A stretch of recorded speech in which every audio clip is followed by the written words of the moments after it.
நமச்சிவாய. வாழ்க வளமுடன். கம்பங்குடி டிவி நேயர்கள் அனைவருக்கும் நல்வாழ்த்துக்கள். ஜோதிட பார்க்க வருபவர்கள் பலரும் இப்பொழுது இன்ன தசாகாலம் நடக்கிறது என்று நாம் சொன்னால் சிலருக்கு அதை பற்றி விளக்க வேண்டி இருக்கிறது. இன்று ஜோதிடம் ஜாதகம் வைத்து பார்க்கும் பொழுது அந்த நவக்கிரகங்களுக்கும் 9 கிரகங்களுக்கும் பெயரை சொல்லி அந்த தசாகாலம் என்று சொல்கிறோமே, அந்த தசாகால பலன்கள் பொதுவாக எப்படி இருக்கும் என்று பார்ப்போம். வேதம் மனிதனின் ஆயுட்காலம் 120 ஆண்டுகள் என்று சொல்கிறது. இந்த காலத்தை நவக்கிரகங்கள் 9 இருப்பதால் 9 பிரிவுகளாக பிரித்து ஒவ்வொரு கிரகத்துக்கும் உரிய காலமாக குறிப்பிட்ட எண்ணிக்கையிலான ஆண்டுகள் வகுக்கப்பட்டுள்ளன. இது வானியல் கணிதம். அதுவே தசாகாலமாகும். தசாகாலத்தின் உட்பிரிவாக புத்தி என்றும் அந்தந்த திசையின் கிரக காலங்கள் வரிசை பற்றி வருகின்றன. ஒருவரின் தசாகாலம் அவருடைய பிறந்த நேரம், மணி, தேதி ஆகியவற்றின் அடிப்படையில் அவரின் ஜென்ம நட்சத்திரத்தை அடிப்படையாக கொண்டு அமையும். இந்த தசாகாலம் எப்படிப்பட்ட வரிசையாக அமையும் என்றால், முதல் நட்சத்திரத்திலிருந்து அஸ்வினி நட்சத்திரத்திலிருந்து ஆரம்பமாகும். அஸ்வினி நட்சத்திரம் இப்போ முதல் கேது திசை என்று சொல்வார்கள். அது 7 வருடம். அதை அடுத்து சுக்கிரன் 20 வருடங்கள். அதையடுத்து சூரியன் 6 வருடங்கள். அதற்கு பிறகு சந்திரன் 10 வருடங்கள்.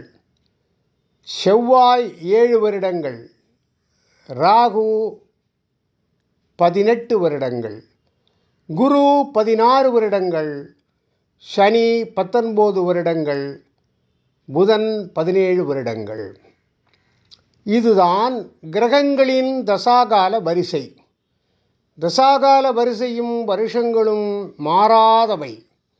குறிப்பிட்ட கிரகங்களுக்கான தசாகாலங்கள் நடக்கும் பொழுது குறிப்பிட்ட பலன்கள் விளையும் என்பது ஜோதிடம்.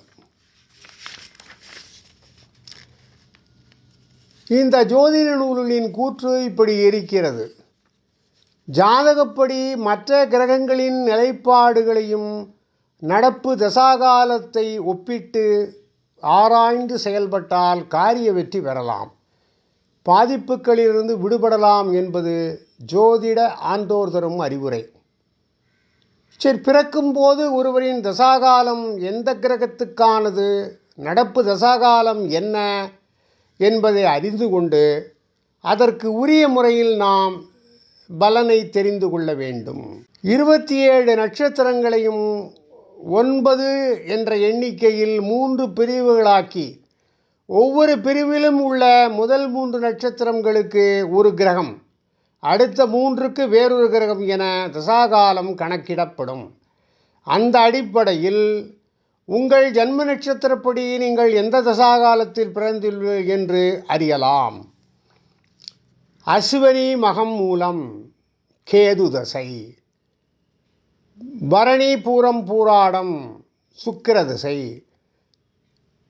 கார்த்திகை உத்திரம் உத்திராடம் சூரிய தசை, ரோகிணி அஸ்தம் திருவோணம் சந்திர திசை, மிருகசீஷம் சித்திரை அவிட்டம் செவ்வாய் திசை, திருவாதிரை சுவாதி சதயம் ராகு திசை, புனர்பூசம் விசாகம் பூரட்டாதி குரு திசை, பூசம் அனுஷம் உத்திரட்டாதி சனி திசை, ஆயில்யம் கேட்டை ரேவதி புத திசை. இப்படி தசாகாலத்தை பிறக்கும் பொழுது எந்த காலத்தில் பிறக்கிறோம் என்பதை வைத்து நாம் தெரிந்து கொள்ளலாம். இதை வைத்துத்தான் மற்ற திசைகளை எல்லாம் கணக்கிலிட வேண்டும். இதை தெரிந்து கொள்வதால் நமக்கு தசாகாலத்தை பற்றிய அறிவு நமக்கு கிடைத்துவிடும். வாழ்க வளமுடன். ஓம் நமச்சிவாய.